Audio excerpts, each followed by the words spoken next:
I very quickly wanted to cover the build that I'm running. As you might suspect from the boss kill video, this is a wand build, and the weapon that I'm using is the Flame Becomes Us. This wand is crafted, I think you get the recipe from Eleanor once you reach her shop level 2, I think. And you can craft this at any workbench within your house. This wand comes with the Fire Burst and the Converging Flame rune attacks. Fire Burst is basically like a fire bolt, except it does this little extra explosion here. So it has like a little bit of a more explosive, higher impact amount of damage. It does cost 100 focus though. However, I don't really use that too often. Instead, I use the Converging Flame. This is a charge attack, and that's where you kind of see the arcs of fireballs form around me that I fire off. It does so much damage if you can charge this up. And also with this wand, I have this damage increase by 30% at full focus. This does increase the damage, I'm pretty sure, of Converging Flame while I'm channeling it and firing it off. So like when I have full focus and I'm using Converging Flame, it's got a 30% damage increase. So it's pretty strong. But really, that's the only notable enchantment that I have for my weapon. I do have an empty rune attack slot, mostly because I'm not sure exactly if I want to keep using this wand. I have a Fire Blast rune attack also slotted in here because it's cheap and quick to cast. The other notable enchantments that I have is on my helmet. I have the gain 9 focus on any status buildup. So I am using burn effects. So anytime I inflict a burn on an enemy, I will get 9 focus. And then on my chest piece, I have burn damage increased by 31%. So as enemies are taking down, it's going to deal increased damage. I do have a negative enchantment here of taking 29% damage whenever I use a focus attack.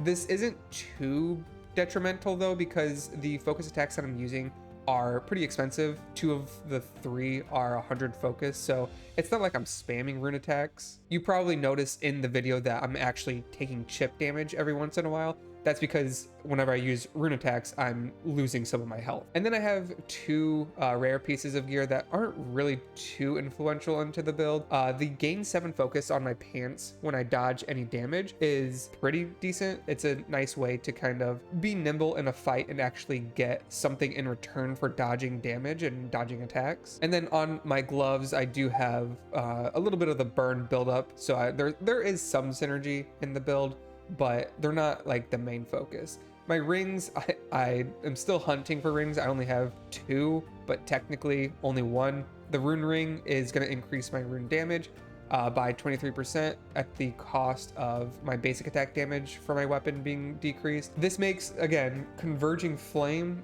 deal stupid amounts of damage. This is kind of my main burst skill. So that's kind of really what I'm playing into with this build. As far as stat spread, I am at this point mostly investing everything into intelligence. I put a few points into equip load just so that I can comfortably wear some of the armor that I'll find in the future. For focus, I was investing points until I got to 200 focus, so that way I can use or like stockpile enough focus to use back-to-back Converging Flames. Stamina, I don't really feel like I have to invest too much into it with the wand. The wand has pretty cheap stamina cost requirements. Like I think, let's see, this wand has an 8 focus cost, so I guess it's pretty average.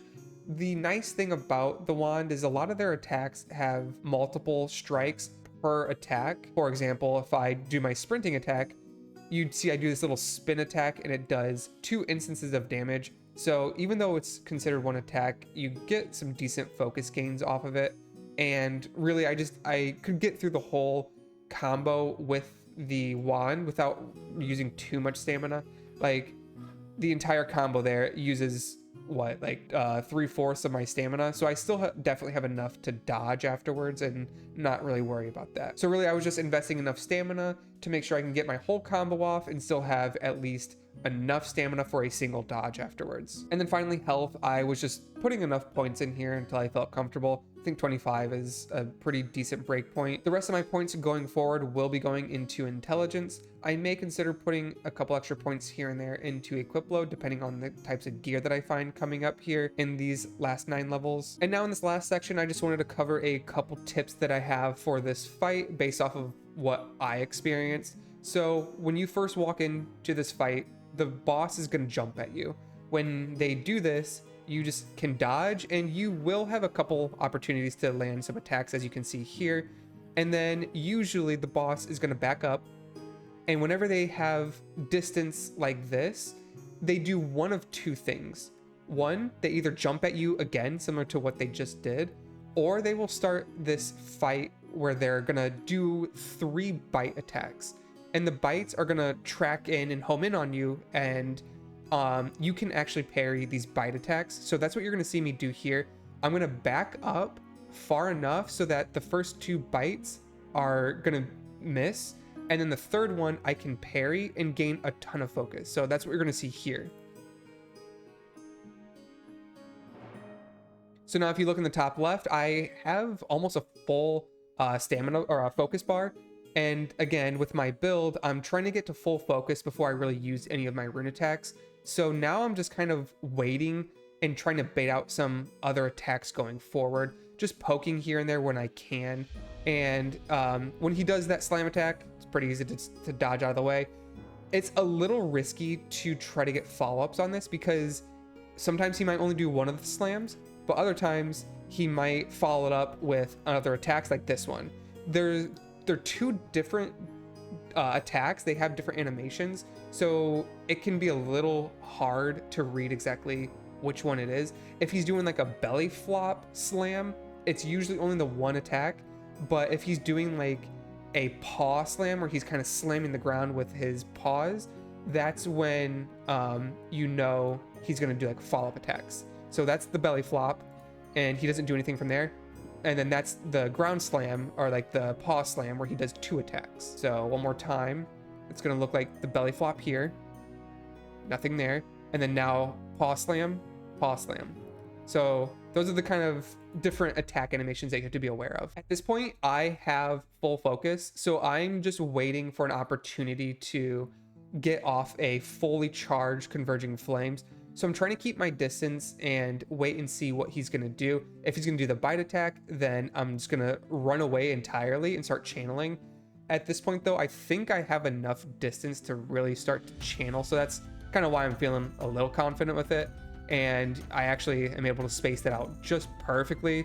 And it staggers him, and I can get some really chunky damage off of it. And then when he starts to transition into phase 2, he is going to do this screech. I guess I'm saying he, but it's she, Huntress, and she's going to do the screech, and it's going to be an animation where like plague ichor kind of spews out, and you have to get away from her. But I am using a wand, so I have range attacks, and the boss isn't doing anything here. I can't really hit them either, so I'm just going to fire off a free converging flames and deal a bunch of extra chunky damage here. And then at this point, I'm playing the distance game again. Again, the boss is gonna either lunge at you or do the bite attack, so I'm keeping my distance. Here, it's the lunge attack, so I'm just gonna roll out of the way and get some free damage in. So really, it's just kind of repeating what's happened in phase 1 so far. And then that attack is only accessible in phase 2. It's like a little cone spit attack. I'm not really sure what you would really call it. You just have to roll out of the way. You can, I would probably dodge the worst way possible here, but luckily I was able to iframe through it. So from here, I was getting a little greedy, and I thought that I was gonna bait out a lunge attack or something like that. So I thought I could get off a converging flame. However, the boss is doing a plague eruption attack that kind of tracks where you are. I think it does it up to 3 times, and you just have to dodge out of the way. There's, you know, enemies leading up to this point that do similar attacks, so you're kind of trained on dodging this attack, but I was being a little greedy.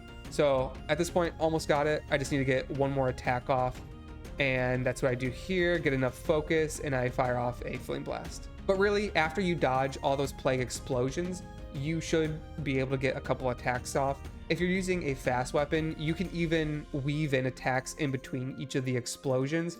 They're not super quick attacks, or they're just successive attacks that you have to just be aware that you can't overcommit or else you're going to take some chip damage. But yeah, really overall, the biggest tip that I have is just try to keep your distance from this boss, bait out attacks that you know you can parry and build up some extra focus, understand which attacks you can actually get attacks off, and really don't overcommit. You can bait a lot of the attacks just by keeping your distance and then get a couple swings in here and there, and take opportunities when you can to get rune attacks off of staggers, obviously, and stuff like that. Really, but if you guys found this video helpful, please consider liking the video and subscribing to the channel. It helps out greatly for a small channel like mine. But this was GooberTroy, and thanks for watching, and I hope to see you in the next video.